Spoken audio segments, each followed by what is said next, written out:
Sicario and Wind River are both films written by Taylor Sheridan. The films focus on modern areas of the world that are difficult to maintain law and order. Sheridan talks a lot about the rule of law in his films. The rule of law is our well-defined and established laws that hold people accountable. Sheridan wants to step out of the world where these systems work.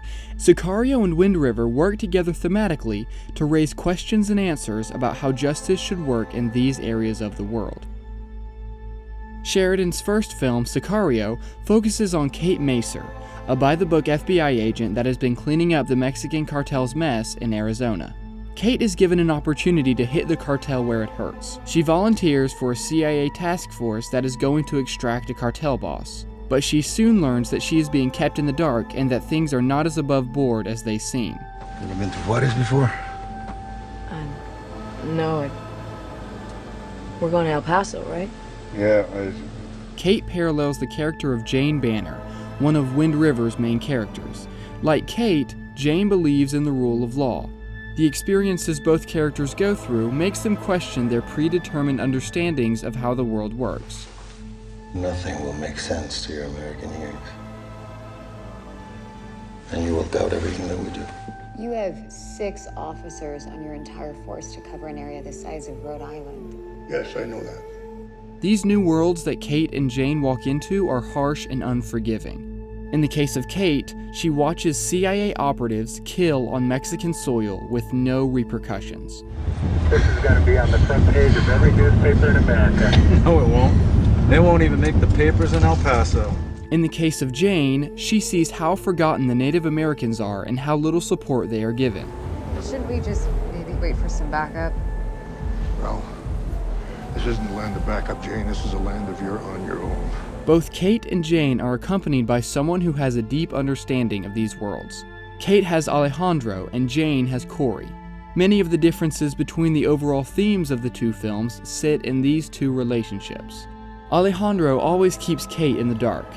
They are only on the same side as long as Kate stays out of his way. When Alejandro acts outside of the law, Kate is nowhere to be found. Jane, however, quickly realizes how out of her element she is and asks Corey for help. Hunt predators? Good, so why don't you come hunt one for me then? Similar to Alejandro, Corey also has objectives that he keeps hidden from Jane. What are you doing? I'm a hunter, Martin. What do you think I'm doing? Alejandro and Corey both operate outside the lines of the law when they deem it necessary. The most important similarity between Alejandro and Corey is that they have both lost people they love. Alejandro's wife and daughter were murdered by the cartel, which fuels his desire to find the people responsible and get his revenge. Corey's daughter, Emily, died in a similar way to Natalie. This gives him even more of a desire to find Natalie's murderer, because he believes he may be able to gain closure through solving Natalie's case. In each film, we get a small bit of backstory for Alejandro and Corey that can easily be missed. When Kate asks Alejandro if he's ever been to Juarez, he tells her he was a prosecutor. From Mexico. I was a prosecutor. This man, who is now completely operating outside of acceptable standards of law, once upheld it, until the rule of law failed him when his family was murdered. Corey also makes a quick note that he was an outfitter before the death of his daughter. I was working as an outfitter in Pinedale, and there was a big snow.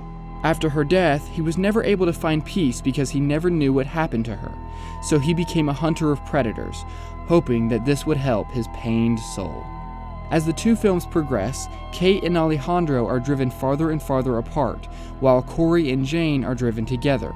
When Kate goes up the wrong tunnel, her desire to hold to the rule of law finally blocks Alejandro's path, and she pays for it. Right now. Don't ever point a weapon at me again. Catch your breath. Alejandro goes on his own to avenge the deaths of his family members, leaving Kate defeated and angry behind. After the shootout, Corey is going to go after the missing man, and Jane makes a decision. Go get him. I won't bring him back. You have to know that. I do. Jane has accepted the way that this world works, and knows Corey will bring justice for Natalie. Alejandro gets his revenge. It's a dark scene, a man filled with rage destroying another man filled with evil and greed. It doesn't feel morally satisfying, especially when Alejandro kills the wife and children of the cartel boss. Corey finds the man who raped Natalie and calmly gives him the same chance to live. Corey's method gives the audience more satisfaction. We accept that his actions are right and justifiable much more readily than Alejandro.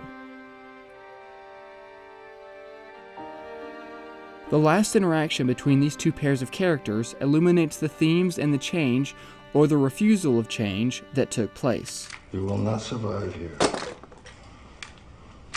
You're not a wolf. And this is the land of wolves now. Wolves don't kill unlucky deer. They kill the weak ones. And you fought for your life, Jane.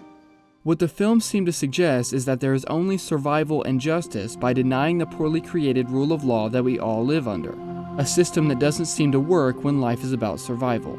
Sheridan is asking, how much have we truly advanced as people? What happens when the shopping malls and the apartment complexes are taken away? Aren't we all still deeply violent? 10 signs that he is into you. Things that I really want to know. He looks you in the eye when he speaks. The worlds of these two films challenge the way we see not only our modern systems of government, but ourselves. Sicario presents a dark world, a world where citizens taking the law into their own hands does nothing more but cause more chaos and disorder.